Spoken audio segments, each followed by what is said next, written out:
मारते थे तो कोई नहीं आता था बचाने के लिए। मेरा हस्बैंड मुझे गेट लगा के जब मुझे मारते थे, जो मतलब सब्जी बनाने वाले मतलब कलछू होता है जो ऐसे मतलब लंबा सा होता है कलछू, उससे मारते थे गेट लगा। कोई नहीं आता था वहाँ पे। किराए के मकान में होते तो कोई किसी से मतलब नहीं रखता है वहाँ पे, मतलब रहती थी मैं तो मुझे मारते थे, मतलब कोई ना कोई बहाना ढूंढ लेते थे। वहाँ पे तो नशा वशा करते थे ये, और काम वाम तो कुछ ऐसा करते कभी नहीं करते, ऐसे ही करते थे। और कुछ बोल दे तो मारने पीटने लग जाते थे। वहाँ पे कोई साथ नहीं देता था। तू गलत है, तू गलत है, बस संगीता जानती थी कि मैंने कभी कोई गलत काम नहीं किया ऐसा, ना मैंने कभी कुछ गलत किया किसी के साथ में।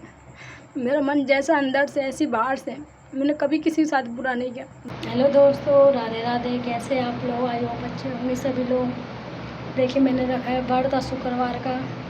देखिए मैं चलती हूँ मंदिर, मैं सामान लेके मंदिर चलते हैं। हम पहले मंदिर करके आगे पहले पूजा, उसके बाद घर करूँगे दोस्तों।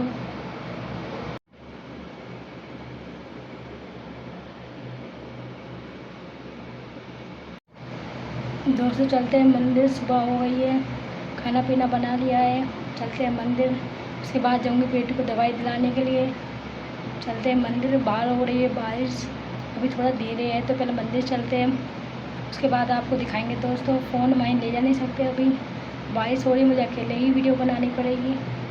मंदिर चलते फिर दिखाएंगे आपको बाद में। आयु मैं देखिए ये हमारा पूजा वाला घर। देखिए दोस्तों मंदिर से आ गई, फिर उसके बाद करूँ घर में पूजा। तो चलती है पूजा करने के लिए, तो चलिए।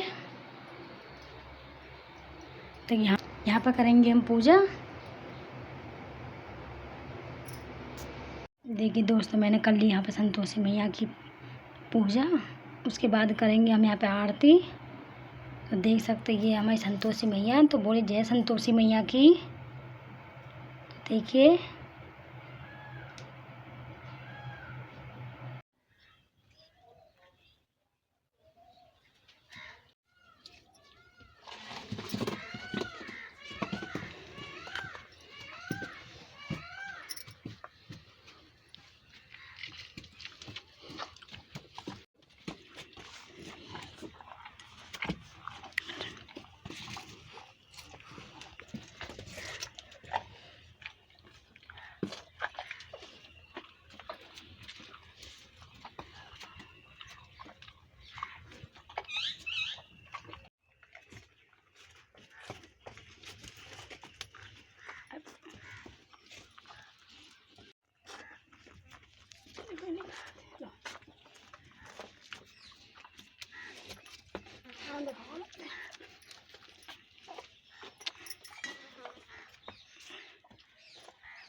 कि चलते हैं छत पे जल लेके।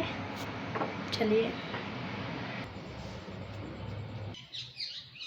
देखिए आगे छत पे, और देखिए यहाँ पे हो रही है बारिश।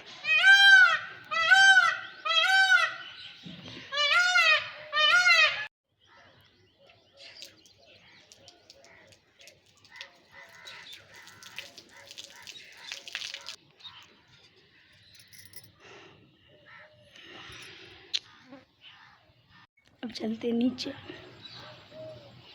दोस्तों देखिए मैंने रखा है व्रत, और आगे हम तन्वी की दवाई लेके।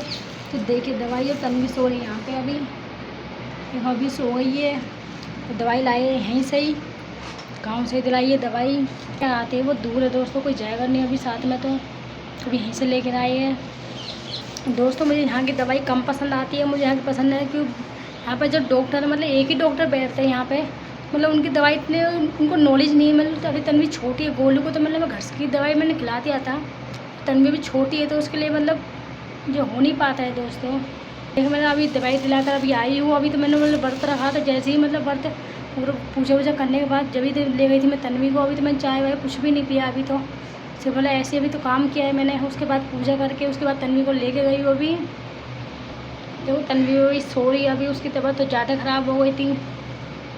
अब मैंने बोला था सास ससुर मतलब कोई दवाई नहीं दिलाता है बच्चों को इतना, मतलब तुम्हारे पास पैसा हो तो ले जाओ, नहीं तो हो कोई बच्चों को परेशान रहने दो। फिर ये होता है हमारे घर में। तो मेरी बेटी 2-3 दिन से बहुत ज़्यादा परेशान थी। दिन में मतलब दिन हो रात में सो नहीं पाती थी बिल्कुल भी, परेशान रहती थी वो ज़्यादा। दो बच्चों को अकेले संभालना बहुत मुश्किल हो जाता है मेरे लिए। मतलब काम करूँ बच्चों को संभालूँ समझ में नहीं आता है कुछ भी, क्या करूँ पता नहीं। देखिए क्या करते हैं अभी समझ रहे हैं। देखिए एक मतलब इंसान ने बोला था, मतलब उनका खेत है, मतलब खेतों में नलाई करनी थी, तो उन्होंने बोला था दोस्तों, मतलब यहाँ पे होता है कि 8 घंटे काम करने के बाद में यहाँ पे मिलते हैं 400 रुपये। और मेरे पास 8 घंटे तो इतना होता नहीं है, तो मतलब मैंने बोला था मतलब 4 घंटे में कर लूँ, तो मतलब कुछ ना कुछ बच्चों को खासकर दवाई के लिए तो इतना पैसा आ ही जाएगा यहाँ पे। तो देखते अभी वैसे तो बारिश हो रही है, अभी पता चलेगा कि मतलब नलवाएंगे नहीं नलवाएंगे, कोई ना कोई काम होगा, तो क्योंकि बारिश के मौसम में हर कोई इतना काम होता नहीं है ज़्यादा। आप लोगों को पता है दोस्तों, बारिश हो रही है यहाँ पर ज़्यादा, तो उसकी वजह से भी कोई काम चल भी नहीं रहा है हाल ही। देखिए मेरे हस्बैंड का आया था कल फ़ोन मेरे पास, तो वो करते नहीं कभी, मेरा नंबर तो वैसे भी उन्होंने ब्लैक लिस्ट में डाल रखा है। मतलब मेरी सास के पास फ़ोन आया था, तो मैं सास ने बोला था उनसे कि आने के लिए यहाँ पे, मतलब यहाँ पे आ जाओ, तो उन्होंने बोला मतलब जब तक मैं रहूँगी यहाँ पे वो यहाँ पे नहीं आएंगे। उन्होंने ये बोला था मेरी सास से कि मतलब जब तक ये यहाँ पे, मतलब ये मैं चली जाऊँ यहाँ से तो वो आ जाएंगे यहाँ पे। तो मेरी सास ने बोला था उनसे कि मतलब कोई बात नहीं, रहने दें यहाँ पे, काम वाम कर रही है, क्या हो गया रह जाएगी। तो मैं बोला कि मैं जब तक नहीं आऊँगा यहाँ पे, जब तक वो लोग ये रहेगी।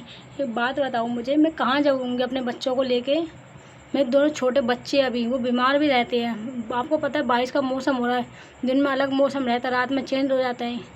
दोनों बच्चों की तबीयत ख़राब हो रखी है, मतलब मैं सास से बोला था कि बच्चों को दवाई दिला लो, कोई नहीं जाता। मैं पड़ी हूँ मजबूरी के लिए, क्योंकि मैं कहाँ जाऊँगी, दिल्ली में मेरे मायका है, मेरे मायके मेरे चाची है, मेरे चाची मुझे कभी इतना मुझे मानते तो मुझे बुलाता नहीं अपने पास में।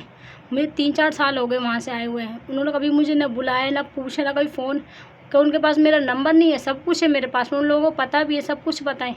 उसके बाद भी ना कभी मुझसे मिलने आते, ना कभी मुझसे बातचीत, कभी कुछ भी नहीं करते हैं। तो आप लोगों को बताती हूँ, जब मैं दिल्ली में थी मेरे हस्बैंड मुझे मारपीट करते थे। ये मैंने अपने चाचा को बताया था कि मतलब मेरे हस्बैंड मुझे मारपीट कर रहे हैं, अपने ससुर को भी बताया था, लोगों ने कोई फ़र्क नहीं पड़ा किसी को भी। तो मुझे वहाँ पे थी एक संगीता, मेरी फ्रेंड थी संगीता, मकान मालिक की लड़की थी, कुंवारी थी वो, शादी नहीं हुई थी उसकी। तो बस वो आती थी वहाँ बचाने, कोई नहीं आता था, बस एक संगीता ही थी। मतलब बोलते हैं ना कि इंसान मतलब भगवान किसी ना किसी रूप में आ ही जाता है, तो बस एक संगीता थी जो मुझे बचा लेती थी हमेशा, नहीं तो वहाँ पे कोई भी नहीं मेरे साथ में आता था। ये संगीता ने हमेशा मेरा साथ दिया हर चीज़ में। उसे पता था कि प्रीति भूखी होगी, घर में कुछ नहीं बना होगा, घर में कुछ नहीं होगा खाने को। संगीता रात को चुपके से अपने घर से मतलब मेरे लिए खाना लेके आ जाती थी। उस समय तो मेरे गोलू भी नहीं था, कोई बच्चा नहीं था मेरा, मेरे लिए चुपके खाना लेके आ जाती थी। मेरे पति मुझे मार पीट के घर से बाहर चले जाते थे, घर से गेट लगा के जाते थे। बस एक संगीता थी जो उसने मुझे इतना साथ दिया, इतना सपोर्ट किया, अभी भी मुझे इतना सपोर्ट करती है वो। मेरी मतलब हिम्मत होती भी नहीं कभी मैं संगीता को इतना कुछ बताऊँ, क्योंकि उसकी भी शादी हो गई है अब, तो मेरी हिम्मत होती नहीं है। कभी किसी ने मेरा साथ नहीं दिया, मेरा अपनों तक ने मेरा साथ नहीं दिया कभी भी, बट संगीता ने मेरे इतना साथ दिया। मैं आज भी उस इंसान का इतना एहसान मानती हूँ। मतलब मुझे कभी भी पैसों के लिए, किसी भी चीज़ के लिए, हर चीज़ के लिए मुझे ज़रूरत पड़ी हो तो हमेशा संगीता मेरे लिए हाजिर रही है, हमेशा से। उसने मुझे कभी किसी चीज़ के मना नहीं किया। मुझे अपने पति से उम्मीद थी, वो भी उन्होंने कभी मेरा साथ नहीं दिया, ना मुझे कभी सपोर्ट किया, हमेशा मुझे गलत बनाया। बस संगीता जानती थी ये बात को। संगीता का इतना ऐसा न मानती, उसके घर में सब लोग उसे बोलते थे कि क्यों इतना साथ देती है उसका, वो तो किराएदार है, आज यहाँ पे कल वहाँ पे चली जाएगी। मेरे हस्बैंड बोलते थे वहाँ से कि रूम चेंज करेंगे, मैं हमेशा मना कर देती कि मैं कभी दूसरे रूम में नहीं जाऊँगी, क्योंकि मुझे अच्छा नहीं लगता था बिना संगीता के। मतलब मेरी इतनी बेस्ट फ्रेंड थी बिल्कुल संगीता। संगीता ने मेरा हर जगह पर साथ दिया दोस्तों, हर जगह पर साथ दिया उसने मेरा। भी मेरा गोलू बीमार पड़ा हो तो हमेशा हाजिर रही है उसके लिए। मेरे पास इतने पैसे नहीं होते थे मैं अपने गोलू कपड़े खरीद के पहना दूँ। मेरे बेटे की छठी पूजी थी वहीं पे, कोई नहीं आते थे, आए थे मेरे ससुराल से भी, मेरे हस्बैंड भी नहीं थे। संगीता मेरे बेटे के लिए कपड़े लेकर आई थी, खिलौने लेकर आई थी मेरे बेटे के लिए। मुझे आज भी वो दिन याद आते हैं संगीता के लिए। मतलब दूसरा इंसान अपना हो जाता है, लेकिन अपने लोग इतने पराए हो जाते हैं कि किसी का दुख दर्द नहीं दिखता किसी को भी।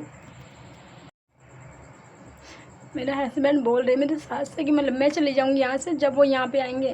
मतलब मैं रहूँगी तो यहाँ पे आ नहीं सकते। हाँ, मैं इतनी बुरी लग रही हूँ आप लोगों को, इसमें मैंने क्या बिगाड़ा आप लोगों के साथ में? आप लोगों को दूसरी इतनी अच्छी लग रही है तो उसे रखो ना अपने साथ में। मेरी ज़िंदगी क्यों बर्बाद करी फिर आप लोगों ने? जब तो आप लोग इतना मीठा बन के दिखाते थे मुझे। अब आपको पता है मेरे 2 बच्चे हो गए, मैं कहाँ जाऊँगी इनको लेके? मैं दिल्ली भी नहीं जा सकती, कहीं भी नहीं जा सकती मैं इनको लेके। रोड पे चली जाऊँ मैं इनको लेके? हाँ, मेरे पास इतने पैसे भी नहीं है कि अपने बच्चों को दवाई दिला दूँ मैं अच्छे से।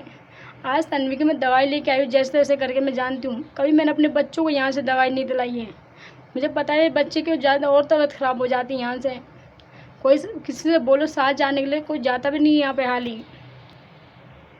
आज मैं लोगों को इतनी बुरी लगने लगी, बताओ। मेरी सास बोलती है मुझसे, मतलब कुछ लाई नहीं अपने घर से। मेरे पापा मम्मी ने कभी मुझे दहेज नहीं मिला मेरी शादी में। मेरी शादी में दहेज नहीं मिला मुझे। मेरी सास मुझे ताना मारते उस चीज़ के लिए। वो बोलते कि अपने बेटे के लिए, मतलब 35 साल के बेटे के लिए 16 साल की लड़की लेके आएगी जो सुंदर भी होगी, पढ़ी लिखी होगी, और मतलब इतना सारा दान दहेज लेके आएगी कि उनके बेटे को कमाने की ज़रूरत नहीं पड़ेगी ज़िंदगी भर के लिए। मैं अपने पति से बोल देती हूँ कि आप मतलब एज के हो गए हो, कुछ काम कर सकते हो, कोई बच्चे तो है नहीं है, 2 बच्चों के बाप हो गए, तो कुछ ना कुछ तो काम तो कर ही सकते हैं। तो मतलब वो उनकी माँ बोलते कि क्या ज़रूरत है मेरे बेटे को काम करने की, बताओ। 2 बच्चों के बाप को कोई ज़रूरत नहीं होती काम करने की। और मैं ये बातें उनसे बोल देती हूँ तो उनको बुरा लग जाता है इन्हीं बातों से। एक औरत को इतना फ़र्ज़ नहीं बनता वो अपने पति से ये बोल सके कि मतलब कुछ काम कर लो तो घर का खर्चा पानी, 2 बच्चों का खर्चा निकल सके। उन लोगों को बुरा लगता है मेरी बातें सुनने से, मेरी ये बातें बोलने से। जब इतना ही बुरा लगता है तो क्यों शादी करते हो, कुंवारे रहा करो ना।